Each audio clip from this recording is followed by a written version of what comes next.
Another 7 p.m. in Long Island City. Daddy, I'm taking a closer window. Cheering on our healthcare workers, looking out at the American Copper building. Thank you guys so much for having me again. While we look at you guys across the river, we also see NYU. Bellevue's over there too, so it gives us great reason to cheer, bang the pots and pans out the window every night. And, we're so lucky to be here cooking, drinking, and not on the front lines. So, cheers to that. And welcome back. Thank you guys for coming. This is our second night of lead up to Cinco de Mayo, and I am Kate Holmes. Kate Holmes the Chef is my Instagram handle, and I founded Carried Away Chefs. We're a personal chef and catering company based in Harlem. We work all throughout the city. So for the time being, I'm at home cooking with all of you guys, and it's really, really great to be here. So last week we made ceviche tostadas. This week we are moving into our entree, and that is Tomatillo Chicken. So let's get started. We're going to be making a tomatillo sauce. We're going to sear chicken. We're going to make some garnishes. We're actually going to plate this. So it'll be really fun. It's kind of like, it's an easy, simple dish, but we're going to make it into like a nice plating. So it's like a really great dinner party kind of thing. It would pair really well with margarita. But I definitely chose a rosé because it's rosé season. It's gorgeous out. But also, rosés are really, they're pretty easy food pairing wines. I typically love the wines from Provence. They're very minerally, they're pretty light. This is minerally, this is from Greece. Lately I've had a rosé from Greece and one from Hungary as well. And they were both amazing. I just like the mineral qualities. And this one has like a little bit more body than the Provençal ones that I love. So this is gonna go really well with our robust flavors. Because when you throw pepper in anything, it sometimes makes it difficult to pair a wine. So cheers, everyone. Happy Friday. Check the box for another Friday. So we're going to be making the Tomatillo Chicken. And I just have my little cutting board over here today. So this is gonna go in the oven. And the cool thing about this is that it's gonna be in the oven and blended, so we don't have to spend a ton of time on the knife cuts. We're not really gonna do too many fancy things right now. This is a tomatillo. I hope everybody has probably seen these before. You can get them in the grocery stores, but they're a little bit weird. Not everybody cooks with them. They're not a tomato, but they look like a tomato. They're part of the nightshade family. So nightshades are anything that sometimes flowers at night and also likes to grow in the shade. Peppers, eggplants, tomatillos, tomatoes, white potatoes. Those are all nightshades. They have a husk. They have this little dry husk. So we want to take that off. And inside, it's a little bit sticky. So the cool thing about that is that it's a deterrent to insects. The insects go in, they smell that, and they're like, I don't want to take a bite. So that helps the tomatillo not get devoured by the bugs. But we do give that a rinse. So I rinsed mine that I peeled. But I wanted to show you how this peel works. Now, if we were gonna simmer these, I actually had somebody teach me once that you could simmer the one husk and it would take out the bitterness, but I don't know if that's true. I mean, yeah, I think it is true because I think it works. So these are my tomatillos, and they come in different sizes, and I don't think it really matters. I think you just want them to be nice and firm and shiny and plump and not like dried, so because you can look in there before you buy them. So we're really just gonna cut these into like uniform sizes. Like this is like the little ones you can cut in half, and the big ones we'll quarter them. And then they can just be tossed on here. So this is why I love this dish. It's like you can make this really quickly. So we're gonna be using the broiler. So if you're gonna follow along, the broiler should be on at 400. That's like the lower broiler setting, and I'll tell you more about why. Mainly because we're cooking with peppers, and we want to roast the peppers. So if you have a grill, people grill the peppers or over the open flame. Sometimes on the stove is kind of nice. But for these purposes, we want to do them in the broiler, and it's super easy. You know my way of doing the peppers. I cut them off almost as if you're like filleting the pepper. You're just cutting off the outside like this. And we want to stay away from those ribs in there and those seeds, because I'm all about like minimal cleanup, minimal tasks. Cooking should be fun, and nothing's going to taste super delicious if we had to spend like so much time and effort. So we can still make amazing food, just not, not without doing 8 million things and cleaning a million cutting boards, which is honestly why I only have 2 cutting boards, and one's over there waiting for the chicken, and this little guy is here with us tonight. So, it's apartment living. Like, I don't have a lot of tools. I have them all up at our catering kitchen for carried away chefs, but I don't have them all at home. And I'm fine with that. It makes my life easier. So again, we're just going to cut this. So this is a poblano. This dark green pepper. These are lovely because you saw I cut up a green bell. I'm really just doing this for flavor. They're not going to have any spice. A lot of people, they're much different. They're more vegetal than the red bell peppers, but they really do have a really cool flavor, especially for a dish like this with the tomatillos that are acidic.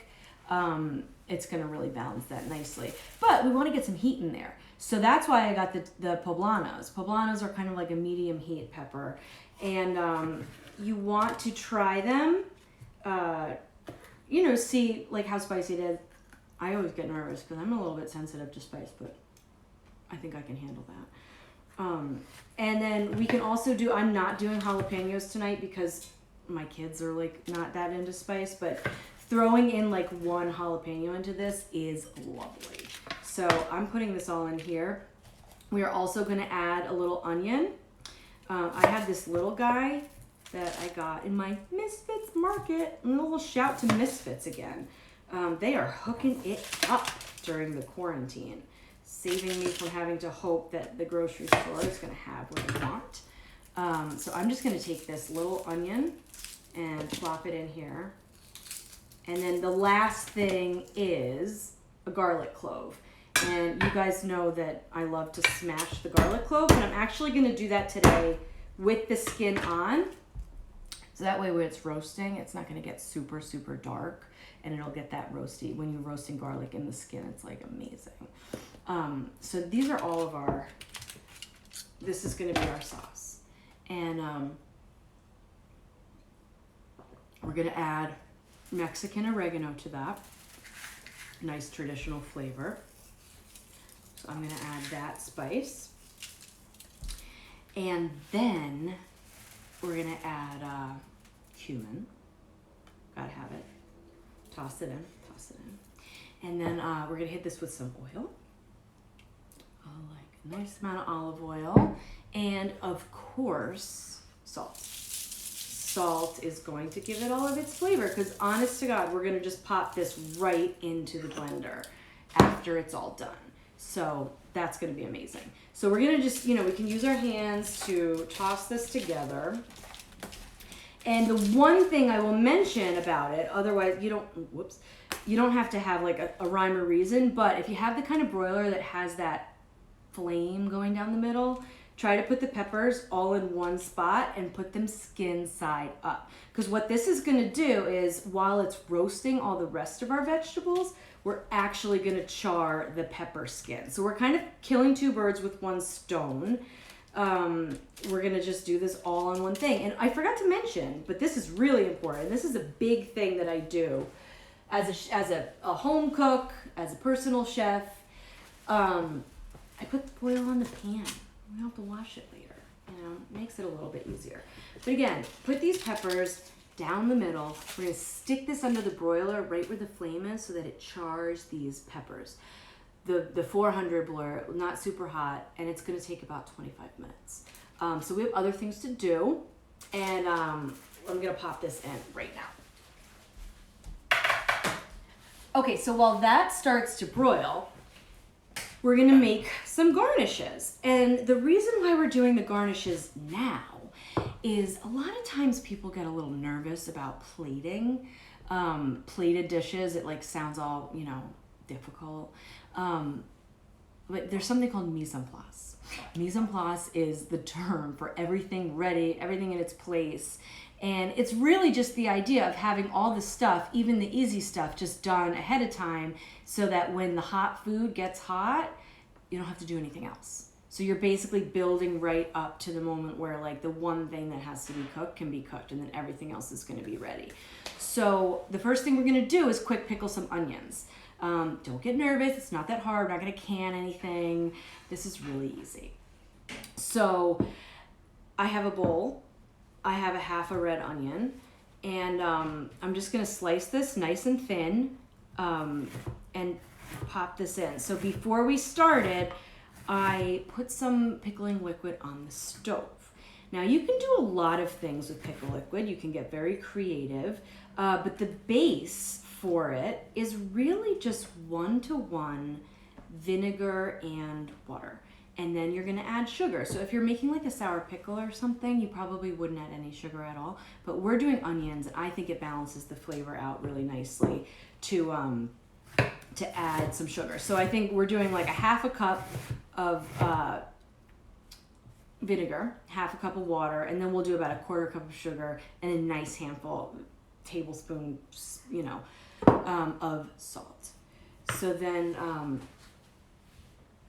all it needs to do is come to a boil like that, and then we're just gonna pour it over. And since those onions are sliced nice and thin, it's gonna have enough time for them to just chill out, mellow that flavor, and get all ready to garnish our dish and be really pretty. They're gonna add like a nice pop of color. So now the other thing is a nice crumbly Mexican cheese.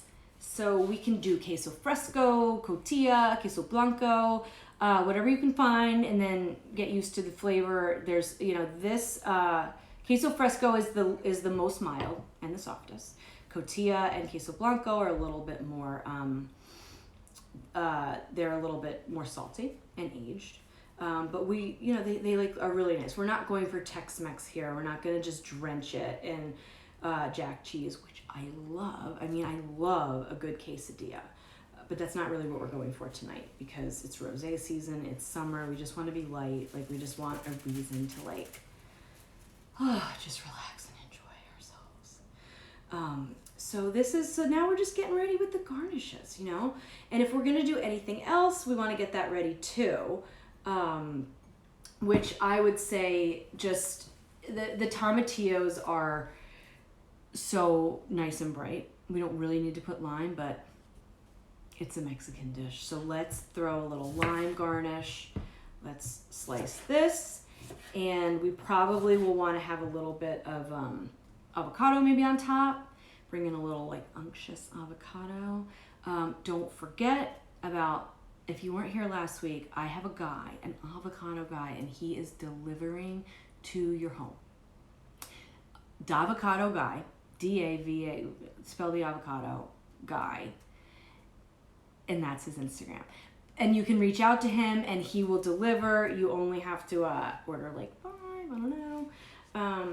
So yeah, I mean, that's getting me through the quarantine. It's like amazing avocados. So we can have this ready to go. And now the like little fixins are done. And we will go finish cooking everything, and then we're gonna come back over and everything's gonna be like ready to make amazing. So I'm going to fill up my wine. We're gonna bring that. Always cook with wine. I mean, put it in, we're gonna get whatever suits your fancy, but it's 7 o'clock on Friday, so here we go. So we'll be back to this in a hot minute. Come with me. Okay.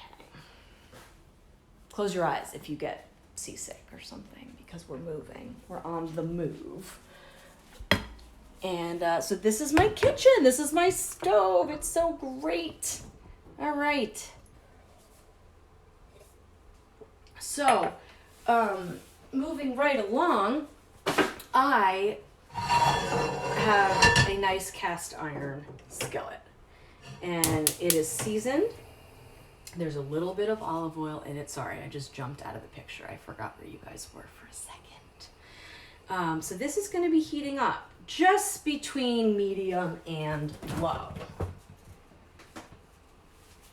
And then we have our chicken breast.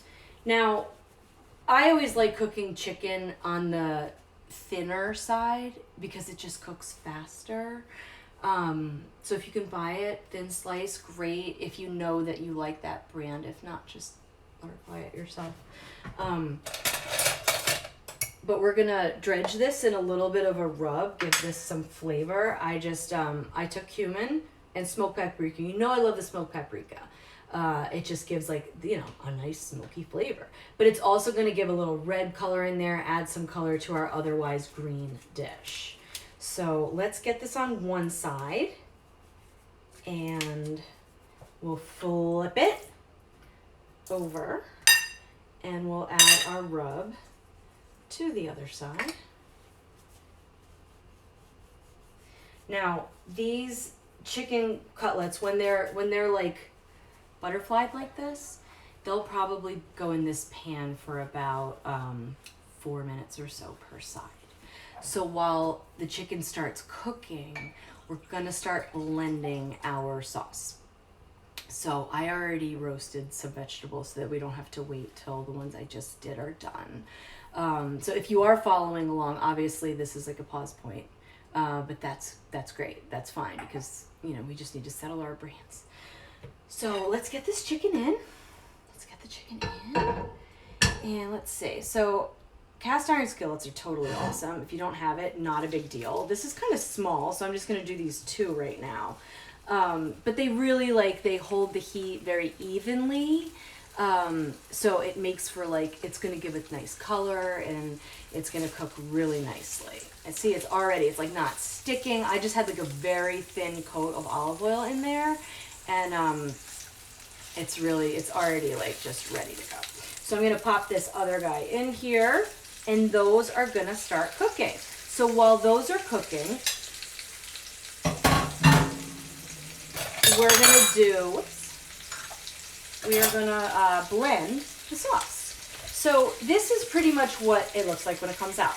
Now, as you can see, the skin's blistered on the peppers. And that's really what a roasted pepper is. It's just they blister the skin, it kind of cooks the inside, and then you peel off the skin. So an easy way to get the skins to peel quicker is when they come out, when everything is done. And again, this is like about 25 minutes. You see how it's blistery in the skin, and then over on the side we've got some color. It's nice and soft. They're seasoned well, so it's very much ready to go. But when it comes out, if you want to make it even easier, you can take this foil and you can just sort of cover it up for a little bit, and that'll help as it's starting to cool. It'll steam it, and that'll make it easier to peel off the pepper skins. And it'll also keep it warm because time is of the essence. So we're going to peel this quickly. And, you know, if it doesn't peel completely, because like I said, the green peppers are sometimes difficult. The skins are thinner because they're not quite as ripe. So or maybe I'm wrong on that, but I just know that I have a harder time peeling the skins from the green peppers than I do anything else. So it's not really a big deal if you can't do the whole thing, but it will make for a really nice texture to get some of these off. That's why we want to take at least some of them off. And this is going to balance out our nice bright tomatillos. And then the only other thing to remember is that we did leave that garlic in the skin. So we're going to take that out. It's nice and soft now. It's nice and smushy. That's going to go right in. I'm going to take these peels. And then, so I just have a little blender. Like I said, my Vitamix, all the fun stuff is up in the catering kitchen.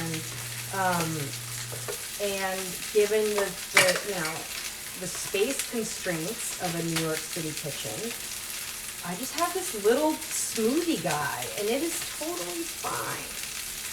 Doesn't take up a lot of space. We can leave it on the counter. The girls were getting into pina colada smoothies, and then mom and dad hit ours with a little rum.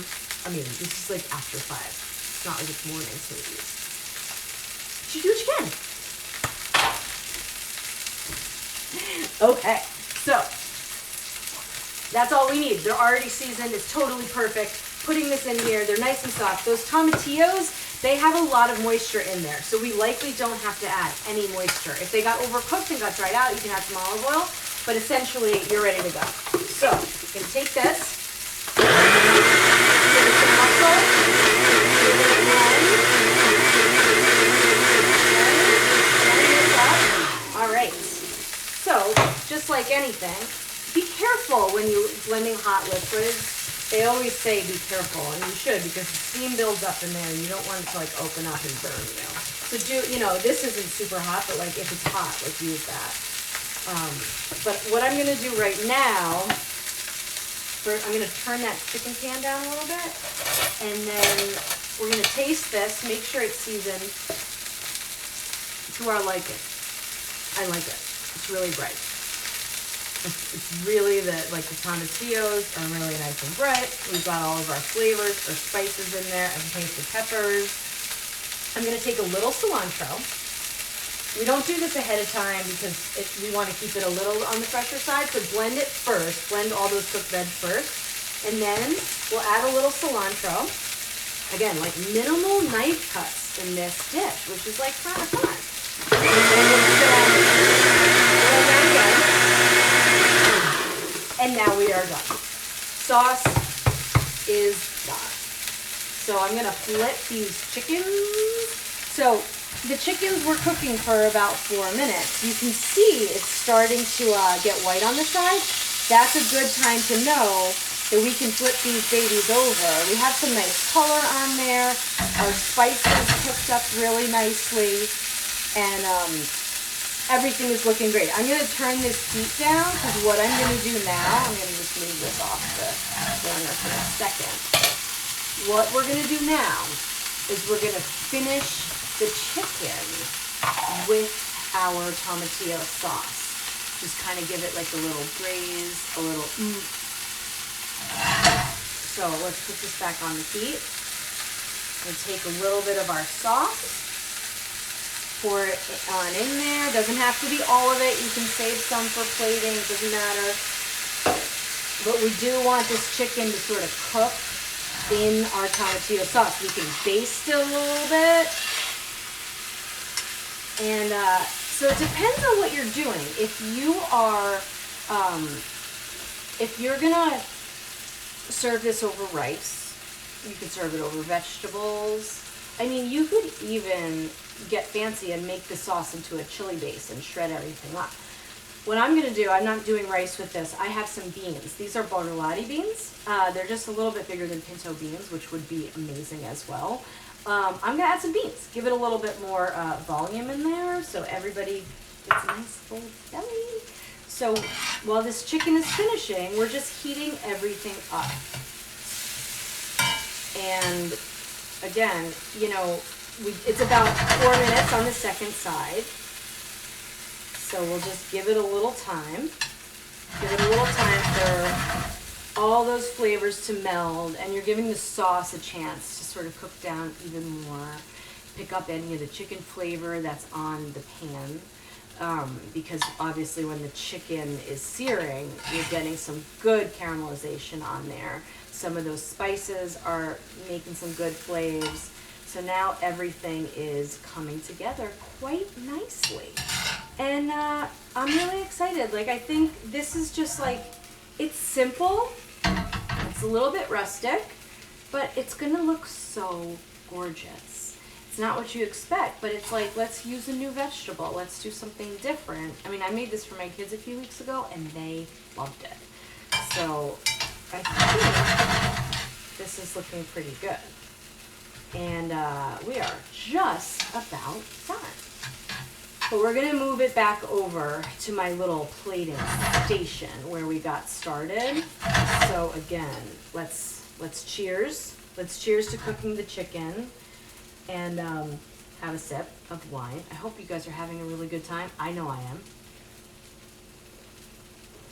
And this is great. So let's take this back. You can see the sauce has gotten a little bit darker green, picking up a little bit of its flavors down there, but it's still bright. It's still delicious.